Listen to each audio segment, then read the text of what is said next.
ships.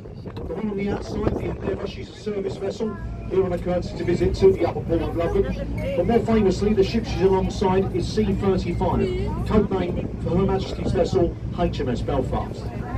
Belfast was built in the Harlem and Wharf shipyard, North Atlantic convoys for the Battle of the Atlantic, and also the chasing, shelling, and eventual sinking of the German battleship Scharnhorst. She last fired her guns in anger during the Korean campaign of the 50s, and now stands here today permanently and peacefully moored as a floating maritime museum to naval life at sea. And with 7 wonderful decks of water to explore, she is well worth a visit. Then back to our left-hand side. Started in 1078 by William the Conqueror. He actually started the centrepiece, the main tower with the 4 turrets, which is either called the White Tower or the Norman Keep. Following reigning monarchs on the left, you'll see the bricked up archway with the words entry to the Traitors' Gate above. Now, you may have recalled me earlier talking about the original 9 entrances inside the old London, the original square mile. Well, the Traitors' Gate was one of them, as was the Billingsgate Fish Market. They were the only 2 rivers taken up through that archway and up onto Tower Hill, so executed, which Northmen and not, their heads being chopped off. Unless you upset someone with a nasty post on Facebook, then you get 5 years. The next bridge, though, arguably the most famous and photographed bridge anywhere in the world, known as the gateway to the city, the Tower Road Bridge. Completed in 1894 at the cost of just under £1 million and designed by Sir John Wolfe Barry. He designed it in the Gothic style to blend in with the Tower of London. It is a twin suspension and bascule bridge, the only one of its kind anywhere in the world, making it quite a feat of modern engineering even for its time. The 2 centre bascules of the bridge, they weigh 1,000 tonnes apiece into a fully upright position in just 60 seconds to allow larger vessels in and out of the upper port of London. In fact, the Tower Road Bridge is the only one in the world to be registered and insured by Lloyd's of London as a ship, because it requires a crew of a captain, engineer and a man to man the bridge at a time. Now we're just about to pass through the centre arch of the Tower Road Bridge, and as we do, ahead of us here to your right-hand side is our next scheduled stop, which is Butler's Wharf for Tower Bridge. Now folks, very importantly, at this point, we insist that everybody on board the boat, upstairs, this is for your own comfort, and of course your own safety, especially if you have small children with you. Please remain seated at this point. Unfortunately, like aeroplanes, when they're landing, we don't have those little orange seatbelt signs. We don't even have seatbelts, so just remain seated until the boat is safely moored alongside the pier. My colleague, any of you on board with tickets for Butler's Wharf Tower Bridge of any kind, single, return, round trip, you must leave the boats at this point. Obviously not right at this point because you'll get very wet. This boat does not return immediately to Westminster. We now head downriver to Greenwich. So the only people that should remain on board are those of you with Greenwich tickets. If you have a Greenwich ticket, stay on board. Once again, if you have a Greenwich ticket, stay on board. I hope that was abundantly clear. You never know, you might have enjoyed yourself. And if any of you leaving have found my few words of wisdom of any great interest and you'd like to show a form of appreciation, you're very welcome to do so. Because what I'll do shortly, as you leave the boat here at Butler's Wharf, I'll be standing at the gate in the old English traditional manner with our very own Captain's Champagne Ice Bucket. I must stress you're under absolutely no obligation whatsoever to put anything into the bucket. It's well deserved. It's completely voluntary on your behalf.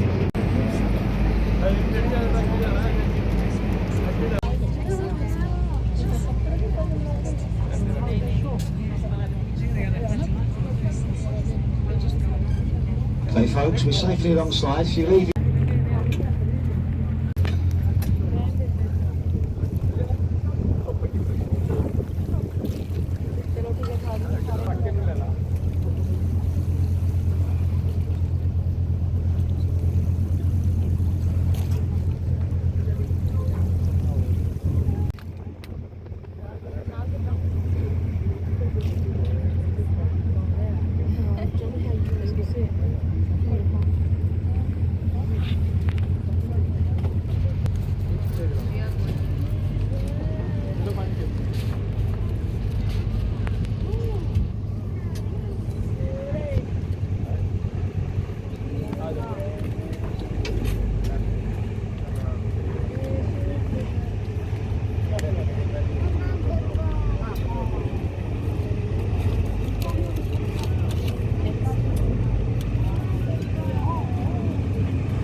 Okay folks, now that we got rid of the people with the cheap tickets, we've turned the boat around to head our way downriver to the Royal Borough of Greenwich, which of course will be our next stop. Now just out of interest, for those of you that remained on board, how many of you were taking a blind bit of notice of a single word I was saying? Because then we're going to be talking about a lot of things that aren't really there anymore, just stuff I've learned over the years from my dad and other people that I've worked with. So if I do start boring you to tears, I'll leave you in peace and quiet.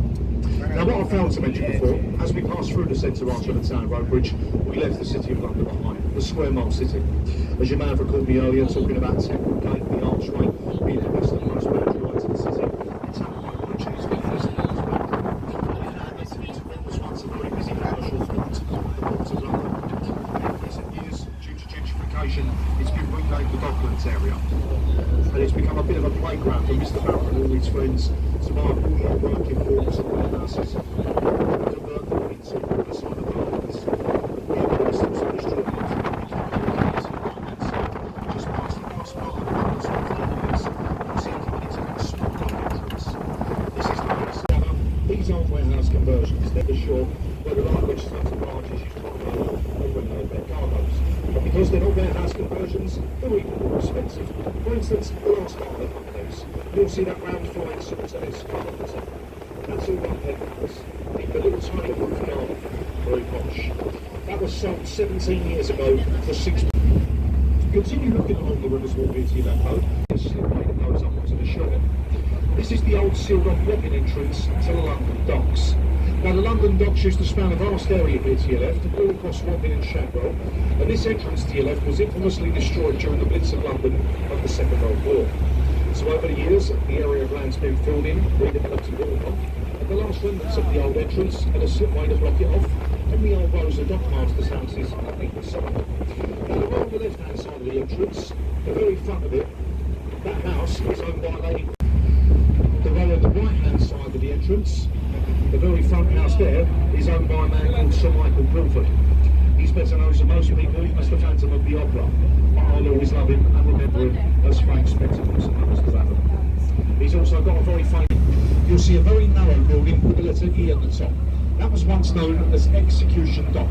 The offices to a man by... But if he was found so, he was subdued to a torture method known as the Grace of Wapping, which is where you were chained to the riverbed outside that building and had 4 tides pass over you. And if he was still alive after that, he was found not guilty by an act of God. As you can probably gather, not many people live to tell that tale. Then during the change of Parliament in the early 17th century, Judge Jeffreys was found guilty of treason himself, and he was locked in the Tower of London and died 5 months later of alcohol poisoning. But this left traders along the banks of the Thames a bit of a problem, because piracy once again increased. So it was down to a Scottish trio from the East India merchants, their names were Patrick Calhoun, Robert Hill and John Harrier, to start up this little firm here on your left-hand side, the Thames River Police. What they're known as today is the Metropolitan Police Corps. They were started at the turn of the 17th century, 50 years before the famous Old Street Runners, making them the oldest registered police force anywhere in the world. And then one of the gentlemen that formed them, Robert Hill, he went ashore and formed what's known today as the Metropolitan Police. And that's why police officers in this country are historically known as bobbies. It's because they were Robert Hill's men. And of course, Bobby being short for Robert, that's how the nickname fell about. Originally they were called peelers, but somewhere along the line it got changed. Ultimately,